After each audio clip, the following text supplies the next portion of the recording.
வாழ்த்துதல். என் தேவன் நல்லவராயிருக்கிறார். அன்பு பிள்ளைகளே, தேவன் இன்றைக்கும் உங்களுக்கு ஒரு நன்மை செய்வார். ஒரு மகிமையான அற்புதங்களை செய்கிற நல்ல ஆண்டவராய் இருக்கிறார். உங்களோட வாழ்க்கையில பெரிய மாற்றங்கள், பெரிய ஆசீர்வாதங்களை தேவன் கொடுக்க இன்றைக்கும் அவர் மகா மேன்மை உள்ள கடவுளாய் இருக்கிறார்.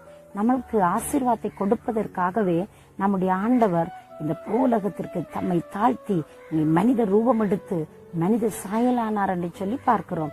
கர்த்தருடைய பிள்ளைகளே, கர்த்தர் நமக்கு எப்பவுமே ஆசீர்வாதங்களை கொடுக்கிறவர் அல்லவா? நம்முடைய தேவைகளை பார்த்து நம்முடைய தெய்வம் பெரியவர் அல்லவா? நம்மோடு கூட இருந்து நம்முடைய வாழ்க்கையில பிரதான மாற்றங்களை கொடுத்து நம்மை சரித்திரத்தில் சான்று பகிர்கிறவரா தேவன் என்னையும் உங்களையும் மாற்ற இன்றைக்கும் மகிமை உள்ள கடவுளாய் இருக்கிறார். இந்த நாளிலும் இந்த காலையில நீங்கள் எதிர்பார்க்கிற வண்ணமாய் தேவன் உங்களோடு பேச போகிறார். தேவனுடைய வார்த்தைக்கு நாங்கள் செவிசாய்ப்போமா? நாங்கள் அப்போஸ்தலர் நடவடிக்கைகள் 27வது அதிகாரம் 24வது வசனம் இப்படியாய் சொல்லுகிறது. பவுலே, பயப்படாதே, நீ ராயனுக்கு முன்பாக நிற்க வேண்டும். இதோ உன்னோடு கூட யாத்திரை பண்ணுகிற யாவரையும் தேவன் உனக்கு தயவு பண்ணினார் என்றான் என்று சொல்லப்படுகிறது. அன்பு பிள்ளைகளே, தேவன் இந்த இடத்திலே அருமையாய் பவுலை தைரியப்படுத்துகிறார். பவுல் என்கிற மனிதரை குறித்து உங்களுக்கு தெரியும். இவர் கமாலியலுக்கு கீழ் கல்வி கற்று ஒரு பெரிய சிறந்த கல்விமான், ஒரு பெரிய பண்டிதர் என்று கூட நாம் சொல்ல முடியலாம். இவர் ஒரு மிகவும் வைராக்கியமான ஒரு ஜூத குலத்தை சேர்ந்தவர். ஆண்டவருக்கு வைராக்கியத்தோடு செயல்பட்ட ஒரு தேவ மனிதர். தேவன் அவரை சந்தித்தார். தேவன் அவருடைய வாழ்க்கையில பெரிய காரியங்களை செய்தார். அவருடைய வாழ்க்கையிலே பட்டணங்கள் தோறும் அவருடைய பணிகளிலே தேவன் நடக்க வேண்டிய சில காரியங்களை குறித்து பவுலோடு பேசிக் கொண்டிருக்கிறார். இப்பொழுது ஒரு கப்பல் பிரயாணத்தை மேற்கொள்கிறார்கள். அந்த கப்பல் மிகவும் சேதப்படத்தக்கதாய் அந்த காற்றும் அலைகளும் கொந்தளிப்புகளும் அங்கே படகிலே மிக வருத்தத்தை உண்டாக்கினது. அந்த இடத்தில் எல்லாரும் பயந்து போய் இருக்கிற பொழுது பவுல் எழுந்து நின்று திடன் சொல்லி தைரியப்படுத்தினார். ஆண்டவர் பவுலுக்கு கொடுத்த வார்த்தை தான் அவ்வளவு பிரச்சனையின் நடுவிலும் தைரியமாய் நிற்க பவுலை வைத்தது. அந்த இடத்திலே பவுலுடைய வாழ்க்கையிலே அவர் ராயனுக்கு முன்பதாக நிற்க வேண்டும் என்பது தேவனுடைய தீர்மானம். எனவே அவர் தைரியம் கொள்ளுகிறார். தேவன் என்னை குறித்த இடத்தில் குறித்த நேரத்தில் அவர் கொண்டு போய் சேர்ப்பார். அந்த இடத்தில் நான் தேவனுடைய வார்த்தையை சொல்ல வேண்டும். ராயனுக்கு நான் தேவனுடைய காரியங்களை பேச வேண்டும். எனவே தேவன் இந்த கடல் பயணத்தில் என்னை இந்த இடத்தில் கைவிடப் போகிறது இல்லை. நான் இந்த இடத்தில் மரித்து விடப் போகிறது இல்லை. எனக்கு தேவன் அற்புதம் செய்வார் என்ற நம்பிக்கையோடு இருக்கிற பொழுதுதான் வார்த்தை இப்படியாய் சொல்லுகிறது. தேவன் அவருக்கு என்ன செய்தார்? அந்த இடத்தில் இருக்கிற விதத்தில் தயவை உண்டு பண்ணினார் என்று சொல்லப்படுகிறது. அன்பு பிள்ளை, இந்த வாழ்க்கையில நானும் நீங்களும் நினைக்கலாம், சில வேளையில நாங்க நினைக்கிற வண்ணம் அது நடக்காமல் போகும். நம்முடைய வாழ்க்கையில நாங்க எண்ணுகிற மாதிரி சில நேரத்துல அது எப்பவுமே இருந்தது இல்லைங்க. கடவுள் எதை நினைக்கிறாரோ, கடவுள் நம் வாழ்க்கையில் என்ன நோக்கம் வைத்துகிறாரோ அந்த பாதையின் வழியாய்த்தான் நானும் நீங்களும் பயணிக்கப்படுகிறோம், பயணித்துக் கொண்டே இருக்கிறோம். இன்றைக்கும் பவுலுடைய வாழ்க்கை எங்களுக்கு ஒரு பெரிய உதாரணமாய் இருக்கிறது. அவர் ஆண்டவரை எதிர்த்த நாட்கள் இருக்கிறது. அறியாமையினால் அவர் எதிர்த்த பொழுதும் ஆண்டவர் அவரை சந்தித்து மறுபடி விடுவித்த பொழுது அவர் ஆண்டவருக்கென்று சாதனை படைக்கிற ஒரு நல்ல தேவ மனிதனாய் மாறினார். அந்த மனிதனை வந்த ஆபத்துக்கள், வந்த நிந்தனைகள், அங்கே கல்லறிந்து அவன் செத்து போய் விட்டான் என்று சொல்லி அவரை போட்ட பொழுதும் அவர் எழுந்திருந்து தேவனுடைய திருப்பணியை சரியாக செய்து முடித்தார் என்று சொல்லி சரித்திரத்தில் நாங்கள் பார்க்கிறோம்.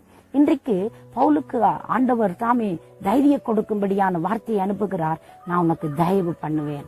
நீங்க பாருங்களேன், அங்கே மெலித்தா தீவிலே போய் அவர்கள் அங்கே தங்கி இருந்து குளிருக்கு நெருப்பை மூட்டி அங்கே இருக்கிற பொழுது விறகெடுக்க போன பொழுது விறகிலே இருந்த அந்த விறகுக்குள் இருந்த பாம்பு அவரை கடித்தது. அவ்வளவு மனிதர்கள் மத்தியிலும், அத்தனை பேர் பயணித்தவர்கள் மத்தியிலும் பவுலுக்கு மட்டும் பாம்பு கடித்தது. தேவன் பவுலை அந்த இடத்திலிருந்து அவ்வளவு மகிமையாய் விடுவித்தார் என்பதை மற்றவர்களும் பவுலும் உணர்ந்து கொள்ளும்படியாய் மகிமையான அற்புதம் செய்தார். அந்த பாம்பு கடித்து அவன் செத்து போய் விடுவான் என்று எல்லாரும் எதிர்பார்த்து கொண்டிருக்கிற பொழுது ஆண்டவர் அதிலிருந்து தப்புவித்து அங்கே தீயிலே உதறினார். அந்த பாம்பு செத்து போனது என்று பார்க்கிறோம். தேவனுடைய பிள்ளைக்கு எதிராய் எது வந்தாலும் தேவன் சும்மா இருக்க மாட்டார். தேவன் பார்த்து கொண்டிருக்க மாட்டார். இறங்கி வந்து அவர்களுக்காய் அற்புதம் செய்கிறவராய் இருக்கிறார். செங்கடலை பிளந்து நடத்துற பொழுது ஆண்டவர் மோசைக்கு சொல்லுகிறார், நீங்கள் அமிழ்ந்து போக மாட்டீங்க, நீங்க அழிஞ்சு போக மாட்டீங்க, நீங்க சும்மா இருப்பீங்க, நான் உங்களுக்காய் யுத்தம் பண்ணுவேன் என்று சொன்னார். பாத்தீங்களா ஆண்டவருடைய யுத்தத்தை எந்த செங்கடல் அவர்களுக்கு தடையாயிருந்ததோ அது பயந்து ஒதுங்கி நின்றது போல ரெண்டாய் பிரிந்தது. மக்கள் மகிமையாய் வெற்றி களிப்போடு ஆடலோடு பாடலோடு அந்த இடத்தில் இருந்து அவர்கள் கடந்து செல்கிறார் என்று சொல்லி நாங்கள் பார்க்கிறோம். அன்பு பிள்ளைகளே, அந்த ஆண்டவர் அங்கே எந்த செங்கடல் வழிவிட்டு கொடுத்ததோ அதே செங்கடல் எதிரி படைக்கு புதைகுழியாய் மாறி ஒரு ஈயக்குண்டு அமிழ்ந்தது போல அவர்கள் எல்லாரும் அமிழ்ந்து அழிந்து போனார்கள். ஆனால் தேவஜனமோ பாடி புகழ்ந்து கர்த்தரை மகிமைப்படுத்தி கொண்டு கடந்து போனது. பவுல் செத்து போய் விடுவான் என்று சொல்லி எல்லாரும் நினைத்த பொழுது தேவன் அதிலிருந்து தப்புவித்து எல்லார் மத்தியிலும் தயவை உண்டு பண்ணி தேவனுடைய திட்டத்தின் பால் தேவனுடைய சித்தத்தின்படி அவர் எல்லாவற்றிலும் எல்லா இடங்களிலும் தேவனுடைய வார்த்தையை திருவசனத்தை வல்லமையாய் அதிகாரத்தோடு ஆதாரத்தோடு பிரசங்கம் பண்ணி தேவனே அங்கே மகிமையானவர் கர்த்தரே தெய்வம் என்பதை உறுதிப்படுத்தினார். தேவன் சொன்ன வார்த்தைகள் ஒன்றும் வெறுமனையாகல, அவர் வாக்கினால் சொன்னதை கரத்தினால் நிறைவேற்றுகிற கடவுளாயிருக்கிறார். பவுலின் கையினால் தேவன் விசுவசித்த அற்புதங்களை செய்தார் என்று அப்போஸ்தலர் நடவடிக்கைகளிலே நாங்கள் படிக்கிறோமே. அன்பு பிள்ளைகளை, இன்றைக்கும் பவுலுக்கு தயவுண்டு பண்ணி பவுலுடைய வாழ்க்கையிலே தேவன் வைத்ததான திட்டத்தை அவர் நிறைவேற்றி முடித்தது போல இன்றைக்கும் தேவன் அற்புதம் செய்ய வல்லவராயிருக்கிறார். அவரை நோக்கி பார்க்க எத்தனை பேர் ஆயத்தமாயிருக்கிறீங்க? உங்களுக்கு எந்த இடத்தில் தயவு வேண்டும், எந்த இடத்தில் இரக்கம் வேண்டும், எந்த இடத்தில் சுகம் வேண்டும், எந்த இடத்தில் பலன் வேணும், தேவன் உங்களை கொண்டு செய்யும் காரியமளவு உங்களை கைவிட மாட்டார். உங்களுக்கு எப்பவுமே தேவன் அதிசயங்களை அற்புதங்களை செய்கிறவராயிருக்கிறார். அவர் சொன்னதை செய்கிறவர், செய்கிறதையே சொல்லுவார். அவர் சொன்னதுதான். அன்பு பிள்ளையே, காற்றையும் கடலையும் அதற்றினவர், அவைகளை எல்லாம் அமைதிப்படுத்தின ஆண்டவர் இன்றைக்கு உங்களோட வாழ்க்கையில வல்லமை உள்ளவராய் இருந்து அவர் விடுதலை கொடுக்க வல்லவராயிருக்கிறார். அவரை நோக்கி பார்க்கிறீங்களா? அவரை நோக்கி பார்க்கிற பொழுது தேவன் அற்புதத்தையும் அதிசயத்தையும் செய்து உங்களை கனம் பண்ணுவார். நான் உங்களுக்காக ஜெபிக்கட்டுமா? எங்களை நேசிக்கிற சர்வ வல்லமை உள்ள நல்ல ஆண்டவரே, இயேசுவின் நாமத்தினாலே உங்களுடைய பிள்ளைகள் உண்மை பார்க்கிறார்கள். எந்த இடத்தில் தயவு இரக்கம் தேவை என்று நிற்கிறாங்களோ அப்பா, நீங்க உதவி செய்யுங்க. ஒரு ஆண்டவரே அற்புதத்தை செய்து உங்களுடைய மக்களை கனம் பண்ணி காத்துக் கொள்ளுங்க. இயேசுவின் நாமத்தை ஜெபிக்கிறேன் ஜீவனுள்ள நல்ல பிதாவே, ஆமென், ஆமென். தேவன் தாமே உங்களை நிறைவாய் ஆசீர்வதிப்பாரா.